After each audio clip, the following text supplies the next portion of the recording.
Hey everyone, it is Jonah and I am back with another video. Today I'm going to be doing my first of 4 videos of each coach's team, and I'm going to be doing power rankings for all 10 of their artists, along with giving my predictions of who I see the coach pairing each person with for the battle rounds. So I'm going to just give you my 5 pair predictions along with my power rankings in this video, and I'll be doing one for each coach. So yeah, this video is going to be Team Blake. And if you guys like the voice and like these kind of videos on top of reaction videos, please feel free to subscribe down below for more content. I would greatly appreciate it. And without further ado, let's get right into this video. So there is 10 artists on each team, and like I said before, this is going to be Team Blake. So at number 10 for Team Blake, I have Payton Lamar. She was a one-chair turn, and the main reason why I have her this low is because she was montaged. And a lot of whenever you get montaged on a show like this, especially on The Voice, it tends to be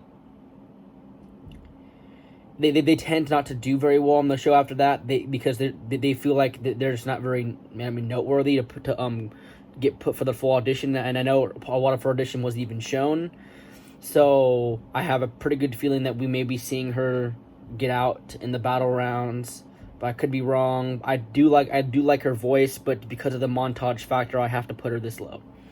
See, at number 9, I have JusJon. I love his voice a lot.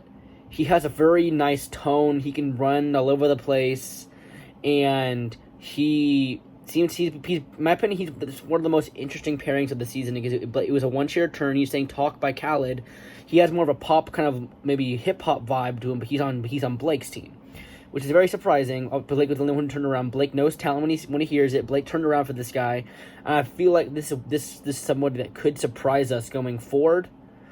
And I think that he is someone that could get past and move on to the battles, and move on to the knockouts, just because of a surprising factor. Then there may be something about him that where he gains control, he shows off more range in the battle, something that just surprises Blake or other coaches and makes Blake want to pick him and move on. So yeah, so at 8 I have Sullivan.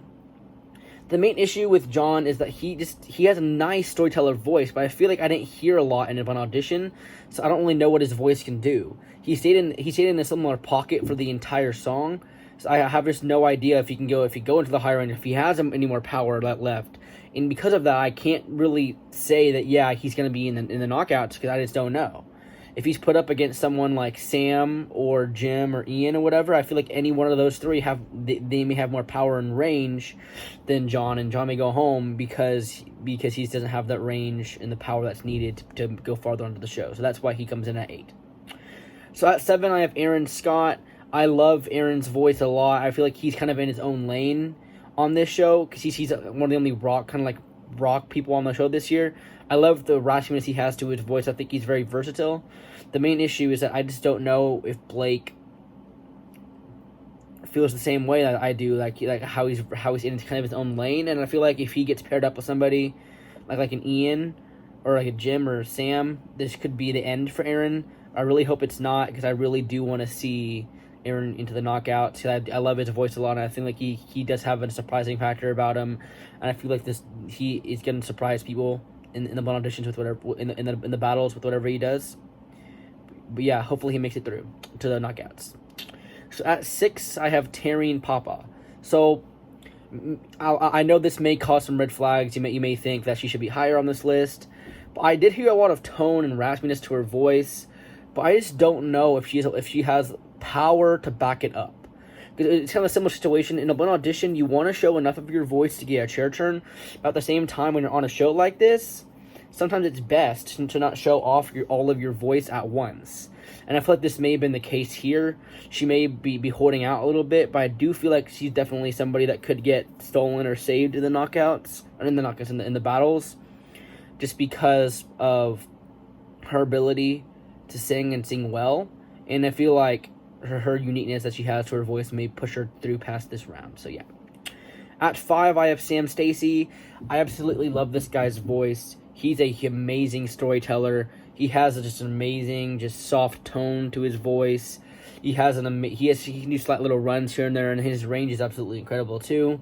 And I feel like he has some stage presence to him, and I feel like this guy could be somebody that just kind of just gets you drawn into the performance, and that Blake likes, and Blake may end up keeping around, or it could end up being another Mendeleev story where we think like, oh my God, this person's amazing, he's gonna go far on the show, and then they end up leaving after the battle rounds. That could very well happen, and I really hope it doesn't for Sam. I feel like Sam's voice is amazing and it's gifted enough to where he should be into the live playoffs, if not the knockouts. I mean, I definitely think he's good enough to make it through this battle round. So yeah, that's why he comes in at 5. So at 4, I have Jim Ranger. He is a country singer who has a lot of raspy complexity to his voice. And I feel like he can do a lot of different things with country, and I feel like Blake may keep him around because he is country, and this could be the country artist on Blake's team that he ended up taking far onto the show. We all know there's pretty much one every year. Sometimes more than one. I think this could be the case where there's more than one this year. You never know. But I do feel like this guy is somebody who will win his battle, who will win his knockout, and who we will be seeing in the live shows, or in the live playoffs. So yeah, that's why he comes in at 4. So at 3, I have Worth the Wait. I love this trio. I think that they're just unique, and I feel like their harmonies are just going to get better and better, and their ability to stay in sync with each other is also going to get better and better and better as they go on the show. And if they outlast the battles, I think they'll easily get past the knockouts, in my opinion, because I feel like the battles is kind of just harder because you have to harmonize with one other person.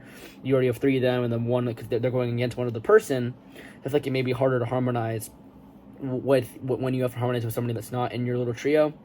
But I feel like after the battles, if they get past it, this, in my opinion, they could go far on the show. They have an amazing 3 voices. With the right song choices, I definitely see them going far on the show. And at 2, I have Ben Allen. He has an amazing voice, and I feel like this is just somebody that he's a lot of stage presence about him, and he just has some. I feel like he has the it factor, and there's just something about him that makes me that kind of keeps me drawn into the performance, and just makes me want to listen to more and more of him. And I do feel like there's 3 artists, Jim, Ben, and Ian, on Team Blake, and they're all kind of in the country area. I have a pretty sneaky feeling that one of them is not going to make it, and one of them is not going to be on Blake's team going into live shows. Hopefully the other one is on the show still, but I think between them 3, there's at least a chance that 1, if not 2, are not on Blake's team at the end of the knockout round. So yeah, but I love Ben's voice a lot. I feel like he did a great song choice. I love the song he chose, and I feel like there's a very good chance Ben goes far on this show.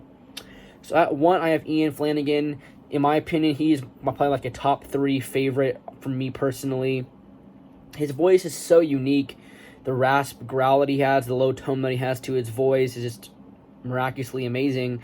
And then he can back it up with, in my opinion, he has power, storyteller vibe, in my opinion. I feel like this is somebody who will be into the live shows. He will continue to surprise people every single time he performs.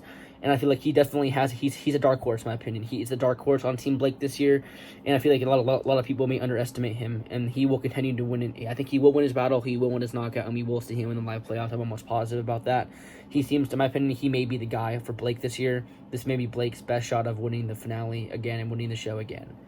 So yeah, so that was my power rankings for Team Blake, and now let's get into battle pairings. So I did watch the first video. Not the performance, but the video where they did go over all the pairings for going into the week. So I've already watched that, just so it allowed me just to like not mess up from right off the bat. So we already know that JusJon and Payton Lamar are a pair because they're going to be on the episode tonight. And I really find it interesting that Blake chose to pair these 2 together.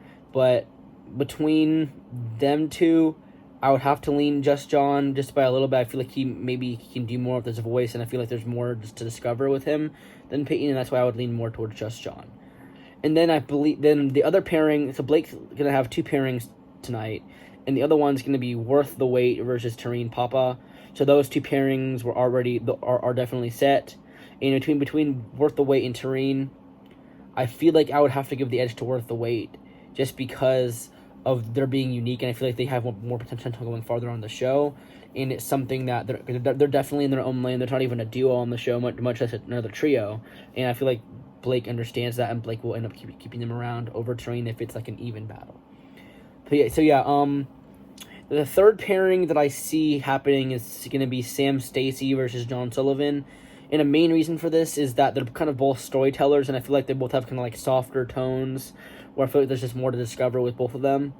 But I would have to give the edge to Sam here because I heard more from his one audition, and I know for a fact that he has more to his voice just off of what I heard. And I feel like he will draw me in more than John will. But I feel like this could be a very close battle if it happens to be a battle, and I can't wait to hear Sam and John sing in the battles if hopefully they're pairing. So the fourth one, I have Ben Allen and Jim Ranger. This, in my opinion, could be one because it's two country people going up against each other. Blake may decide, you know what, these are the two most country people I have on my team. I only need one. I'm going to put them against each other and see who the best country singer is on between the two and which one I want to go with moving forward. Obviously, you want to have a versatile team, and because of that, that's why he may do that. Between them two, I think he may lean Jim more. I think that Jim has more of the country voice that Blake personally vibes towards. I do feel like Ben definitely, if he gets off in the battles of the knockouts, Ben will get stolen in either one, in my opinion. He's just an amazing singer, an amazing talent, and I feel like Gwen or even John could swing. I think even Kelly could be a good option to steal for Ben also, but Kelly already has Tanner Gomez also, so you never know. But yes, I do think that Jim could win that battle between them two, and that Ben would be stolen if that happens. So the final pairing is going to be Ian Flanigan and Aaron Scott. I think that this could be a pairing because they both kind of had the growly tones to their voice. But sadly, I'm a huge fan of Aaron, but I would have to give the edge to Ian here. And I just feel like Ian's is a dark horse, and I feel like he definitely has more to discover about him, and I feel like he has more to show with his voice. And that's why I think that Aaron would end up losing this one. And out of the 5 pairings, I think the person with the best chance of getting stolen, if my pairings are correct, would be the loser of Ben and Jim. That would be, my opinion, the battle that I would feel like would have the best chance of a steal happening. And for a save, I would probably go worth the wait in Taryn Papa. I think that this could be a very evenly matched battle, and I feel like Blake may end up using his save on the loser of this battle. So yeah, thank you guys for watching this video. I really appreciate it, and I'll be back with other videos later. Thank you guys.